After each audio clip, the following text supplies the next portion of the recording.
actually enjoy, on a schedule that gives you time to breathe.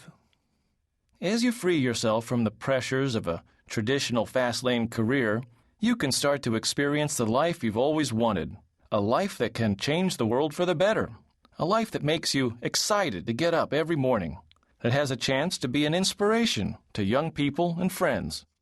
Imagine you find the type of work, paid or unpaid, that you can feel passionate about, that uses your unique gifts and makes a difference in others' lives.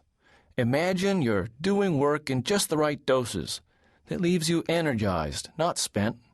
Imagine you have the time to get healthy and stay that way, with your relationships deepening and strengthening. Imagine you're living life the way it was meant to be. Lots of people are doing this now, leaving full-time work in their 40s and 50s, even some precocious ones in their 30s. They have plenty of time to relax and focus on living a life of clarity and purpose. And you can too. It's called early semi-retirement. What do I mean by early semi-retirement? First, let's talk about the word retirement. Plenty of people are uncomfortable using the term retirement to describe their lives after leaving full-time work. For them, that word conjures up images of frail elderly people lined up in rocking chairs. Even people who retire in their 60s and 70s can feel the term simply doesn't describe their active new lifestyles. And the phrase phased retirement is now starting to crop up to refer to a raft of semi-retirement alternatives. Until a better term is coined, though, I'll use the terms early retirement and early semi-retirement to describe using all available financial resources to leave full-time career work before age 65. Second, I want to dispel the myth that early retirement is just for the people who ride in private jets and ski in the Alps with minor European royalty.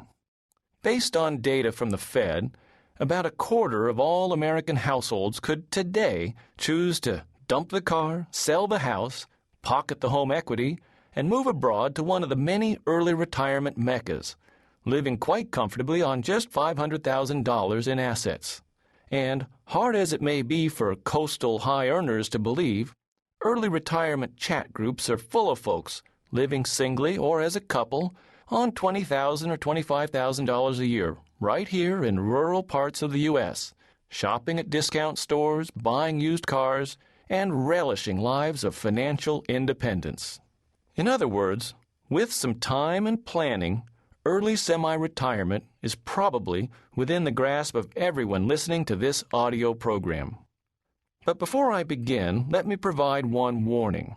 Wanting early retirement and achieving early retirement are two very different things. I want you to be excited about the possibilities of changing your life, but I don't want to lead you down the primrose path. You'll need to give yourself and your family enough time to plan and adjust to this new way of living, and you'll need the financial resources to make it work. What we're talking about here is pragmatic idealism.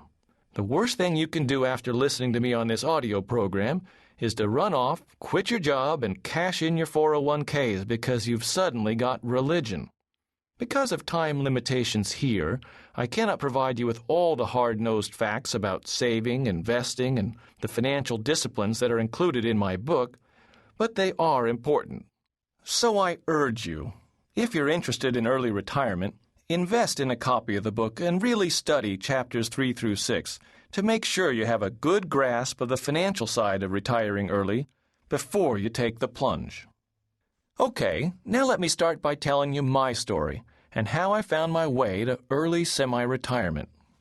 A few years into my work life, I discovered a book about early retirement and set about making plans to get there. Seeing my own life slipping away in stress and overwork sent me searching for a sane alternative that would bring work, family, and personal time into balance. A way to slow down, have time to breathe, think, and just live. I knew I'd need to provide for our long-term financial needs. I thought in terms of becoming my own rich uncle, giving myself a sort of lifetime endowed professor's chair or trust fund, like an annual lottery payout, and buying back my freedom. In preparation, I built the family savings to the point that I figured they would provide a safe